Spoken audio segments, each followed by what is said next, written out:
కీర్తనల గ్రంథము 85వ కీర్తనల భాగము 12వ వచనము మొదటి భాగం. యెహోవా ఉత్తమమైన దానిని అనుగ్రహించును. చాలు.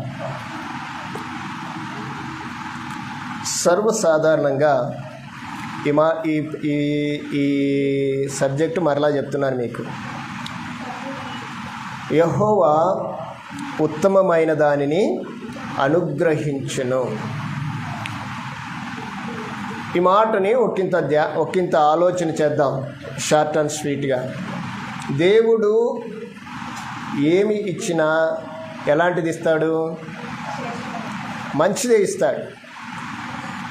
దేవుడు అనుగ్రహించేది ప్రతిదీ కూడా మంచిదే. మనము ఆయన ఇవ్వటానికి సిద్ధంగా ఉన్నాడు. యెహోవా ఉత్తమమైనది అనుగ్రహించుతాడు అనేది మనము ఆలోచన చేయాలి. ఉత్తమమైనది ఆయన అనుగ్రహించాలి అంటే మన యొక్క ప్రార్థన, అంటే మనం అడిగితే ఇస్తాడు. అడుగుడి మీకు ఇవ్వబడును. ఇచ్చేది ఎలాంటిది ఇస్తాడు? ఎలాంటిది ఇస్తానంటున్నాడు? ఉత్తమమైనది అని అంటున్నాడు. ఇంగ్లీష్లో ఈ మాట ఎలా ఉందంటే, yes the Lord will give what is good అని రాయబడి. దేవుడు ఏదైతే ఇవ్వాలనుకుంటున్నాడో అది ఉత్తమమైనదే ఇస్తాడు. ఎలా ఇస్తాడు అనే దానికి 3 మాటలు నీ ముందు ఉంచుతాను. గాడ్ ఆన్సర్ ఇన్ 3 వే. 3 విధాలుగా దేవుడు జవాబు ఇస్తాడు. దేవుడు మనకు జవాబు ఎన్ని విధాలుగా ఇస్తాడు? 3 విధాలుగా ఇస్తాడు. మనం ఏమైతే అడుగుతున్నామో దాన్ని ఇచ్చేటప్పుడు దేవుడు మనతో చెప్పే 3 మాటలు మనం ఆలోచన చేద్దాం. ఏంటి ఆ 3? He say yes and give you want. నీకేమి కావాలనో అది ఆయనకు తెలుసు, అది ఇస్తానంటున్నాడు. అంటే నువ్వు అడిగేది ఆయనకు తెలుసు, కానీ ఆయన ఇవ్వాల్సింది ఆయన ఏమి ఇవ్వాలనో కూడా అది కూడా ఆయన తెలుసు. కానీ మనం కోరుకునేది ఆయన ఇచ్చేది 2 సమానంగా ఉంటున్నాయా? మనం కోరుకునేది ఆయన ఇచ్చేది 2 ఈక్వల్గా ఉంటాయా? మనం ఏమడిగితే అది ఇస్తాడా దేవుడు? మనం ఏమడిగినా ఇస్తాడా? ఇవ్వడా? ఇస్తాడంటే ఇస్తాడని చెప్పండి, ఇవ్వడు అంటే ఇవ్వడని కూడా చెప్పచ్చు. ఇస్తాడు. ఏదడిగినా ఇస్తాడు. అలాగని మనకు అవసరం లేని అయితే, మనకి ఏది అవసరమో అదే ఇస్తాడు. మనకు ఏది అక్కర్లేదో అది కొంచెము ఆపుతాడు. అందుకే ఆయన అంటున్నాడు, ఆయన సమాధానం ఎలా ఉంటుంది అంటే, ఎస్ నీకు ఇస్తాను.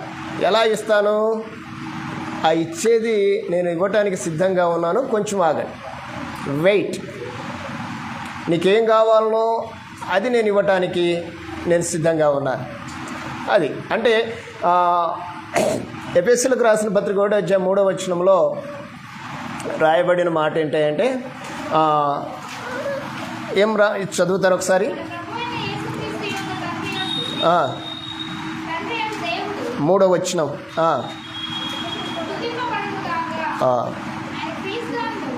ఆయన క్రీస్తునందు పరలోక విషయములలో ఆత్మ సంబంధమైన ప్రతి ఆశీర్వాదము ఏమున్నాయంట? ప్రతి ఆశీర్వాదము దేవుడు మనకు అనుగ్రహించాడు. నువ్వేమడుగుతున్నావో అది ఇస్తాడు. అది ఎలా ఇస్తాడంటే, కొంచెం ఆగు అని అంటాడు. రెండవదిగా ఇస్తే మనం ఏమడుగుతున్నామో దాన్ని మనం పొందుకోవటానికి ఆయన రెండవదిగా అనేది ఏమిటంటే, నువ్వు అడిగింది బాగానే ఉంది కానీ కాదు, దానికంటే కొంచెము బెటర్ అయింది నేను ఇస్తానంటాడు. Say no and give you something better. నీకు ఒకటి ప్రత్యేకమైనది నేను ఇవ్వాలనుకుంటున్నాను అంటాడు. ఒక చిన్న ఉదాహరణ నేను చెప్తాను. సమూయేలు గ్రంథము 18వ అధ్యాయం 26వ వచనంలో రాజైన దావీదుకు ఒక కోరిక ఉంది. మనకు ఆ విషయము తెలుసు అనుకుంటాను. 1 సమూయేలు గ్రంథం 18వ అధ్యాయం 26వ వచనం. మనము ఒకటి కావాలనుకుంటాము, కానీ ఆయన కొంచెము మనకు బెటర్ అయిందే ఆలోచనలో ఉంటుంది. 18:26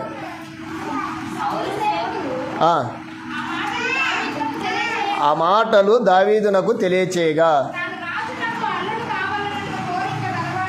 రచాలమ్మ దావీదు యొక్క కోరికను అక్కడ తెలియజేస్తున్నారు. దావీదు కోరిక ఏంటట? రాజు కల్లుడు కావాలని.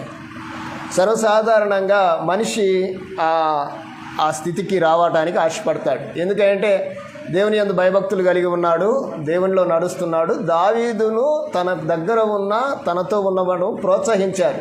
నువ్వు బాగా యుద్ధం చేస్తున్నావు, మంచి యుద్ధం చేస్తున్నావు, నువ్వు రాజుకూతురుని పెళ్లి చేసుకో అంటే దావీదుకు ఆలోచన వచ్చింది. ఏంటి ఆలోచన అంటే దావీదుకు రాజుకు అల్లుడు కావాలనే కోరిక. అది దేవుడు తన మనసులో ఉంది, అది దేవుడు ఇవ్వకుండానేమో లేడు. కానీ దేవుడు కోరుకునేది వేరు. రాజుకు అల్లుడు కావాలనే దావీదును గొర్రెల దొడ్డిలో నుండి పిలిచాడా? దావీదును దేవుడు రాజుకు అల్లుడు కావాలని గొర్రెల దొడ్డిలో నుండి అభిషేకించాడా తను పిలిచి? కాదు. దావీదును ఎందుకు పిలిచాడా అంటే దావీదును రాజుగా చూడాలనే ఆలోచన అయింది. అంటే దేవుని యొక్క ఆలోచన ఎలాంటిది, దావీదు యొక్క కోరిక ఎలాంటిది అంటే ఇశ్రాయేలీలకు రాజుగా దేవుడు తన్ను ఏర్పరచుకొని అభిషేకిస్తే దావీదు మనసులో ఒక కోరిక పుట్టింది. ఏంటని? అల్లునైతే చాలే అనుకుంటున్నాడు, కానీ దేవుడికి అది కాదు కావాల్సింది. దేవుని యొక్క మనస్సు ఏంటంటే నువ్వు ఈ ప్రజలందరికీ, ఈ దేశానికి నిన్ను నేను రాజును చేయాలనుకుంటున్నాను. అంటే మనకు ఏమి ఇవ్వాలనుకుంటున్నాడో ఆయన ఏదైనా సరే బెటర్గా ఆలోచన చేస్తాడు. బెటర్గా ఇచ్చేది ఎలా ఉంటుంది అంటే ఈ say wait and give you the best. అంటే ఆ బెటర్ది మనం తీసుకోవాలి అంటే ఆ దేవుని మనస్సులోనిది మనము పొందుకోవాలి అంటే మనం ఏం చేయాలి? వెయిట్ చేయాలి. ఎలా వెయిట్ చేయాలి చెప్పండి? ఏ విధంగా వెయిట్ చేస్తే బాగుంటుంది? ఎలా వెయిట్ చేయాలి?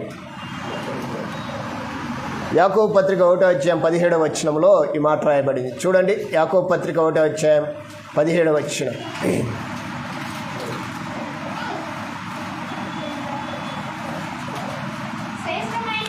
శ్రేష్టమైన ప్రతి ఈవియు పరలోక సంబంధమైన ప్రతి వరము, సంపూర్ణమైన ప్రతి వరము, పరసంబంధమైన జ్యోతిర్మయుడగు. రైట్. ఎక్కడి నుంచి వస్తుందంట? మనకిచ్చే వరాలు దేవుని దగ్గర నుంచే వస్తాయి. దేవుని దగ్గర నుంచి మనకు వచ్చే ప్రతి వరాన్ని ఆయన ఇవ్వటానికి ఇష్టపడుతున్నాడు. ఎలాగనంటే మనం అడిగేది ఆయన ఇస్తాడు, మనం ఏమడిగినా ఇస్తాడు. ఎలా ఇస్తాడు? ఇచ్చే దాంట్లో ఎలాంటిది అంటే బెటర్ది ఇస్తాడు. బెటర్ది ఎలా ఉంటుందంట? ద బెస్ట్గా ఉంటుంది. అంటే దేవుడు ఇచ్చే ప్రతిదీ కూడా ఎలా ఉంటుంది? బెస్ట్గా ఉంటుంది. కనుక మన జీవితాల్లో మనము మన యొక్క ఈ భూలోకంలో మనం ఏం కోరుకుంటున్నామో, మనకేది అవసరమో అది ఆయనకు తెలుసు. అందుకే ఫిలిప్పీలకు రాసిన పత్రికలో మాట్లాడుతూ తీయదు, మనం అడుగు వాటికంటేను ఊహించు వాటికంటేను అత్యధికంగా దయచేయగల దేవుడు. అంటే మనము అడిగేదానికన్నా ఊహించేదానికంటే కూడా అనుకున్న దానికంటే ఎక్కువగా ఇచ్చే దేవుడు మన దేవుడు. కనుక ఆయన ఇస్తాడు. ఇచ్చే దాంట్లో నీకు ఏది బెటరో ఏది బెస్టో ఆయన సిద్ధపరిచి ఉంటాడు. ఎందుకంటే మనలను పుట్టించింది ఆయనే, మనలను నడిపించేది ఆయనే, మనకి ఏది కావాలో అది సిద్ధపరిచింది కూడా ఆయనే. గనక మన యొక్క అది పొందేంత వరకు మన యొక్క ఆత్మీయ స్థితి ఎలా ఉండాలి అంటే దేవునితో సత్సంబంధం కలిగి ఉండాలి. అన్నగారు చెప్పారు, నా యందు మీరును మీ యందు నా మాటలును ఎలా ఉండాలంట? నిలిచి ఉండటం అంటే చెప్పండి.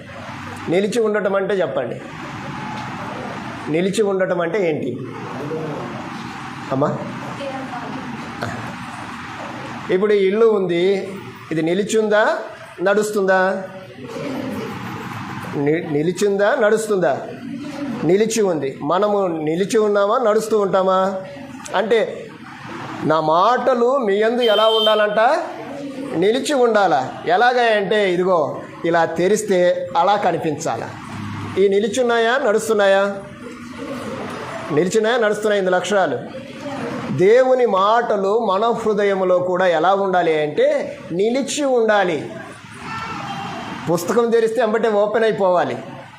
అన్న ఏం చెప్పాడు అంటే ఇలా అనకూడదు. ఎక్కడ ఉండాలంట? నిలిచి ఉండాలి. బైబిల్లో చాలా ప్రాముఖ్యమైన మాట అది. నా యందు మీరును మీ యందు నా మాటలు నిలిచి ఉండిన ఎడల. ఇది అండర్లైన్ చేయండి. నిలవకుండా మనం ఏది అడిగినా దొరకదు అని అర్థం. నిలిచి ఉండిన ఎడల అంటున్నాడు. మీకేది ఇష్టమో అర్థమవుతుందమ్మా? ఎప్పుడు అడగాలట? యెహోవా ఉత్తమమైన దాన్నే ఇస్తాడు. ఎప్పుడు ఇస్తాడు?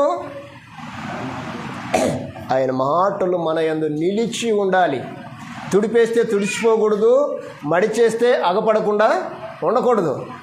ఇప్పుడు ఈ బిల్డింగ్ ఉంది, ఎవరైనా ఇది లేదు అని చెప్తే నమ్ముతాం మనము. ఎందుకంటే అది వాస్తవం గనుక, అది ఉంది గనుక. అలాగనే దేవుని మాటలు మన హృదయంలో ఎప్పుడూ కూడా నిలిచే ఉండాలి. అవి వాటిని మనం ఎప్పుడు కూడా నిలిచి ఉండాలంటే అప్పుడప్పుడు దాన్ని మనం ఏం చేయాలంటే ధ్యానిస్తూ ఉండాలి. దివారాత్రములు దాన్ని ధ్యానిస్తుంది. ఏదైతే నిలిచి ఉన్నామో, ఇప్పుడు ఈ ఇల్లు ఉంది, ఇది ఇలానే ఉంచామనుకో పాతబడిపోయింది. దీన్ని ఏం చేయాలి? దీన్ని ఏం చేసుకోవాలి? శుభ్రం చేయాలి. మనలో ఏదైతే నిలిచి ఉన్నదో దాన్ని ప్రతి దినము మనము ధ్యానిస్తూ ఉంటే దానికి ఇంకొంచెము మెరుగుపడుతుంది. బంగారాన్ని చూడండి, బంగారాన్ని కడుగుతుంటే మెరుగుపడుతుంది కదా. అలాగనే దేవుని మాటలు కూడా అంతకంటే శ్రేష్టమైనవి. నిలిచి ఉన్న మాటల్ని మనము మన హృదయంలో ఉంచుకొని అప్పుడు అడగాలి. ఏమని? మన హృదయంలో ఏమీ లేకుండా నాకు అది కావాలి అన్నావు అనుకో, దేవుని దగ్గరికి వచ్చి దేవుడు ఒకసారి తొంగి చూస్తాడు. ఏం చూస్తాడు? నీ హృదయాన్ని చూస్తాడు, నిన్ను చూస్తాడు. నువ్వు నిలిచి ఉన్నావా, నిలిచి ఉన్న నీలో నా మాటలు ఉన్నాయా లేదా అని చూస్తాడు. ఒక ప్రవక్తను దేవుడు పిలిచాడు. ఎజ్కేలు అని పిలిస్తే ఆయన మాట్లాడుతాడు. నరపుత్రుడా, నువ్వు లేచి చక్కగా నిలబడు, నేను నీతో మాట్లాడతాను. దేవుడు ఎవరితో మాట్లాడతాడు? మనతో మాట్లాడతాడు. ఆయన తన పిల్లలతో మాట్లాడతాడు. ఎప్పుడు మాట్లాడతాడు? ఎప్పుడు మాట్లాడతాడమ్మా? ఎజ్కేలు గ్రంథం 2వ అధ్యాయం 2వ వచనంలో ఆ మాట ఉంది. చూడండి. మీరు చక్కగా నిలబడితే మాట్లాడతాడు. నిలబడటంలో అటెన్షన్ మీకు అర్థమవుతుంది అనుకుంటాను. దైవిక విధానంలోకి మనం వచ్చినప్పుడు అటెన్షన్ ఉండాలి, ఒక క్రమం ఉండాలి, ఒక విధానం, ఒక దైవికమైన క్రమాన్ని మనం కలిగి నడిస్తే దేవుడు మనతో మాట్లాడతాడు. మాట్లాడిన దేవుడు మనతేమంటాడంటే ఆయన మాట్లాడిన మాటలు మన హృదయంలో నిలిచి ఉంటే మనకేది ఇష్టమో అది ఆయన ఇస్తాడు. అందుకే అంటున్నాడు, ఇచ్చేది ఎలాంటిది ఇస్తాడు? యెహోవా ఉత్తమమైనదే ఇస్తాడు. ఏది పడితే అది నీకు ఇవ్వటానికి ఇష్టపడ్డు. ఫర్ ఎగ్జాంపుల్, మన పిల్లలకు ఏ ఆహారం పెడతాం మనము? మంచి ఆహారం పెడతామా? మంచి ఆహారం పెడతామా? కుళ్ళిపోయినవి పెడతామా? ఒకవేళ ఏదైనా కుళ్ళిపోయింది ఉందనుకో, పర్వాలేదులే తినే అని చెప్తామా? చెప్పం కదా. ఎందుకంటే మనం కన్న పిల్లలు వాళ్ళు, మనకు ప్రతిరూపాలు వాళ్ళు, దేవుడిచ్చిన బహుమానాలు. మనమే మన పిల్లల పక్షంగా అంత ప్రేమను చూపిస్తే దేవుడు మన పక్షంగా ఈ సర్వలోకాన్ని పరిపాలిస్తున్న ఆయన ఇంకా ఎంత గొప్ప ప్రేమను చూపిస్తాడు ఆలోచించి. కనుక దేవుని పిల్లలుగా ఆయన మనకు అనుగ్రహించాలని ఆశపడుతున్నాడు. అనుగ్రహించేది మనము ఏ విధంగా పొందుకోవాలనో ఆలోచన చేయాలి. ఆయన ఇస్తాడు. నేను ఇస్తానంటున్నాడు. ఎట్లాంటి ఇస్తానంటున్నాడు? ఉత్తమమైనదే ఇస్తాడు. దానికోసము కొంచెం బెస్ట్ అయింది, లేకపోతే ఇంకా బెటర్ అయిందే ఇస్తాడు. బెస్ట్ కంటే ఇంకా బెటర్ ఇస్తాడు. అలాంటి వారిగా మనం ఉండటానికి ప్రయత్నం చేద్దాం. అలాంటి పొందుకోవాలంటే మనము ఆ స్థితిని కలిగి ఉండటానికి మనం ఆలోచన చేద్దాం. దేవుడి మాటలు మన అందరి వినికిల్లో దీవించి ఆశీర్వదించునుగాక. తప్పకుండా మీరు నోట్స్లో రాసుకోవాలి, ప్రతిదీ నోట్ చేసుకోవాలి. రాసుకోవడానికి ప్రయత్నం చేయాలి. కనుక మీరు ఈ విషయాన్ని గుర్తుపెట్టుకోండి. ఆరాధన